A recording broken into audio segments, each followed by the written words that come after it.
ഉത്പത്തി അദ്ധ്യായം 40 ജോസഫ് തടവുകാരുടെ സ്വപ്നം വ്യാഖ്യാനിക്കുന്നു. കുറച്ചുനാൾ കഴിഞ്ഞ് ഈജിപ്തിലെ രാജാവിന്റെ പാനപാത്രവാഹകനും പാചകനും തങ്ങളുടെ യമാനനായ രാജാവിനെതിരെ തെറ്റ് ചെയ്തു.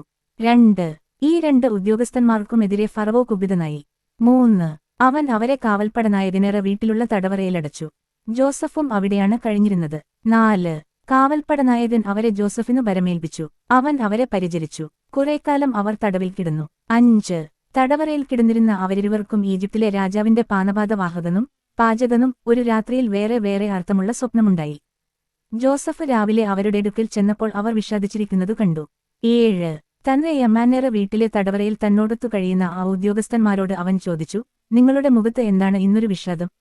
8 അവർ പറഞ്ഞു, ഞങ്ങൾ രണ്ടുപേരും സ്വപ്നം കണ്ടു. അവയെ വ്യാഖ്യാനിക്കാൻ ആരുമില്ല. ജോസഫ് പറഞ്ഞു, വ്യാഖ്യാനം ദൈവത്തിൻ്റെതല്ലേ, സ്വപ്നം എന്തെന്നു പറയൂ. 9 പാനപാത്രവാഹകൻ തന്റെ സ്വപ്നം ജോസഫിനോട് പറഞ്ഞു, ഞാൻ ഒരു മുന്തിരിവള്ളി സ്വപ്നം കണ്ടു. 10 അതിൽ 3 ശാഖകളുണ്ടായിരുന്നു. അത് മൊട്ടിട്ട ഉടനെ പുഷ്പിച്ച കുലകളിൽ മുന്തിരി പഴങ്ങൾ പാകമായി. 11 ഫറവോയുടെ പാനപാത്രം എന്റെ കയ്യിലുണ്ടായിരുന്നു. ഞാൻ മുന്തിരിപ്പഴങ്ങൾ എടുത്തു പിഴിഞ്ഞു പാനപാത്രത്തിൽ ഒഴിച്ച് അവനു കൊടുത്തു. 12 ജോസഫ് അവനോട് പറഞ്ഞു, അതിന്റെ വ്യാഖ്യാനം ഇതാണ്. 13 3 ശാഖകൾ 3 ദിവസങ്ങളാണ്. 3 ദിവസത്തിനകം ഫറവോ നിന്നെ ഉദ്യോഗത്തിൽ വീണ്ടും നിയമിക്കും. മുൻപെന്ന പോലെ നീ പാനപാത്രം ഫറവോയുടെ കയ്യിൽ വെച്ചു കൊടുക്കും. 14 നല്ല കാലം വരുമ്പോൾ എന്നെയും ഓർക്കണം, എന്നോട് കാരുണ്യം കാണിക്കണം.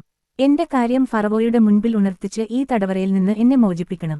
15 ഫെബ്രുവരിയുടെ നാട്ടിൽ നിന്ന് അവർ എന്നെ മോഷ്ടിച്ചുകൊണ്ടുവന്നതാണ്. ഇവിടെയും അവരെന്നെ ഈ ഇരുട്ടറയിൽ അടക്കത്തക്കൊന്നും ഞാൻ ചെയ്തിട്ടില്ല.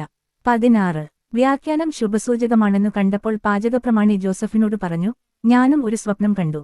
എന്റെ തലയിൽ 3 കുട്ട നിറയെ അപ്പമുണ്ടായിരുന്നു. 17 ഏറ്റവും മുകളിലെ കുട്ടയിൽ ഫറവോയ്ക്കുവേണ്ടി പാകം ചെയ്ത പലതരം അപ്പങ്ങളായിരുന്നു. പക്ഷികൾ വന്ന് എന്റെ തലയിലെ കുട്ടയിൽ നിന്ന് അവ കൊത്തിത്തിന്നുകൊണ്ടിരുന്നു. 18 ജോസഫ് പറഞ്ഞു, അതിന്റെ വ്യാഖ്യാനം ഇതാണ്. 3 കുട്ടകൾ 3 ദിവസം തന്നെ. 3 ദിവസത്തിനകം ഫറവോ നിന്നെ പുറത്തിറക്കി മരത്തിൽ കെട്ടിത്തൂക്കും.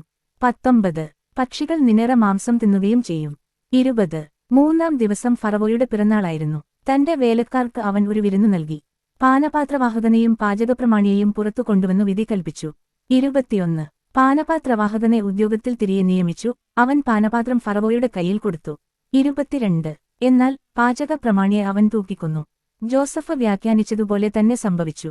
23 എന്നാൽ പാനപാത്രവാഹകൻ ജോസഫിനെ ഓർമ്മിച്ചില്ല, അവനെ മറന്നുകളഞ്ഞു.